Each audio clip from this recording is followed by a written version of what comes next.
নিষেধ করে। আপনার সামনে একটা ছেলে সিগারেট খাচ্ছে, আপনাকে নিষেধ করেন, নিষেধ করলে সে কি আপনাকে মারবে নাকি? বাবা সিগারেট খাই না, এটা তোমার জন্য সঠিক। আপনার সামনে একটা ছেলে বাম হাতে চা খাচ্ছে বা পানি খাচ্ছে, আপনাকে বলেন যে বাবা এই বাম হাতে খাইও না, আল্লাহ নিষেধ করেছে। আসলে আপনি সীমায় তোমরা বাম হাতে পানি খাইবে না, কারণ শয়তান বাম হাতে পানি খায়। এইভাবে বলেন, এই যে ছোট ছোট খারাপ আপনি বাধা পেতে পারেন, কিন্তু আমরা এগুলাই দিই। আপনার সামনে দিয়ে একটা মেয়ে এক ধরুন ওয়াইড আছে, আপনি তাকে বলতে পারেন যে মা এদিকে একটু শুনো, এইভাবে বেরিয়ে হয় না। আমরা মুসলিম, রাসূল সাল্লাল্লাহু আলাইহি ওয়াসাল্লাম নিষেধ করেছে, এইভাবে বললে আপনার দায়িত্বটা পালন করা হয়। কিন্তু দেখেন যে যার মনে যাচ্ছে, আমরা কেউ আজকে সব কাজে বাধা দেই না। আল্লাহ রাসূল সাল্লাল্লাহু আলাইহি ওয়াসাল্লাম বলেন, মান জাহাদাহুম বিয়াদিহি ফাহুয়া মুমিন, ওয়া মান জাহাদাহুম বিলিসানিহি ফাহুয়া মুমিন, ওয়া মান জাহাদাহুম বিকলবিহি ফাহুয়া মুমিন, ওয়া লাইসা ওয়ারা'a যালিকা মিনাল ঈমানি হাব্বাতু কাদার। রাসূল বলেন, যে ব্যক্তি অন্যায় কাজ দেখলো হাত দিয়ে বাধা দিলে সে ব্যক্তি মুমিন, যে ব্যক্তি অন্যায় কাজ দিল মুখে বলল সে ব্যক্তি মুমিন, যে ব্যক্তি অন্যায় কাজ দেখলো ঘৃণা করে সে ব্যক্তি মুমিন। আল্লাহ সাল্লাম বলেন, ওয়ালাইসা ওয়ারা'a যালিকা মিনাল ঈমানি হাব্বাতু খারদাল। আর যে ব্যক্তি ওই তিনটার পরে না, তার অন্তরে ফেরুসা সেনে পেন মানে ঈমান নেই। এটা বেড়ে কথা আপনি চিন্তা করেন, কথাটার ওয়েট পেন। আল্লাহ সাল্লাম বলেন, যে ব্যক্তি ওই তিনটার প্ল্যান পেল না, তার অন্তরে ফেরুসা সময়ের নাম ঈমান নেই।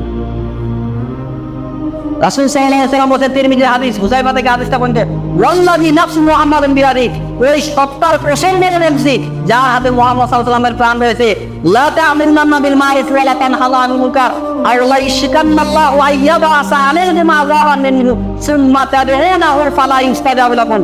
তোমরা অবশ্যই ভালো কাজের আদেশ করবে, তোমরা অবশ্যই মন্দ কাজের নিষেধ করবে, আর এটা যেন না হয় আল্লাহর পক্ষ থেকে তোমাদের উপরে আযাব আসে।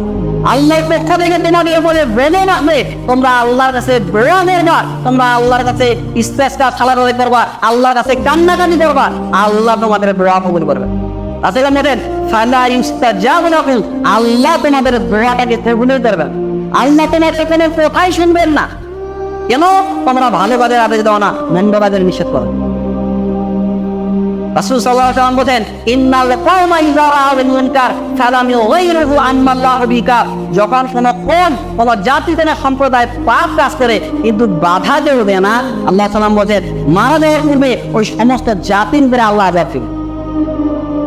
আল্লাহ সমস্ত জাতির উপরে বেদনা দিবে, আযাব বেদনা আসবে, আপনি বাধা দিবেন না, বেদনা।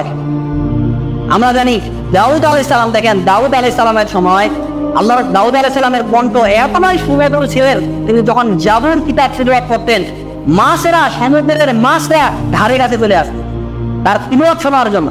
এতটাই সুমেধুর কণ্ঠে আল্লাহ সুবহানাহু ওয়া তাআলা তাকে দিয়েছে। তো আল্লাহ নিষেধ করেছে যে শনিবারে তোমরা মাছ ধরবা না, হিন্দুদেরকে নিষেধ করেছে শনিবারে মাছ ধরবা না। কিন্তু এরা কি করেছে, এক সেকেন্ড চিন্তা করলেন যে আল্লাহ যেহেতু নিষেধ করেছে, ঠিক আছে মাছ ধরবেই না, আল্লাহর আইনটাকে মেনে নিল, মাছ ধরবে না, মাছ খাবে না। আর সেদিন চিন্তা করছেন, ঠিক আছে মাছ ধর না, ঠিক আছে, কিন্তু চুটি করবে, জাল দিয়ে বেড়া দিয়ে রাখবে।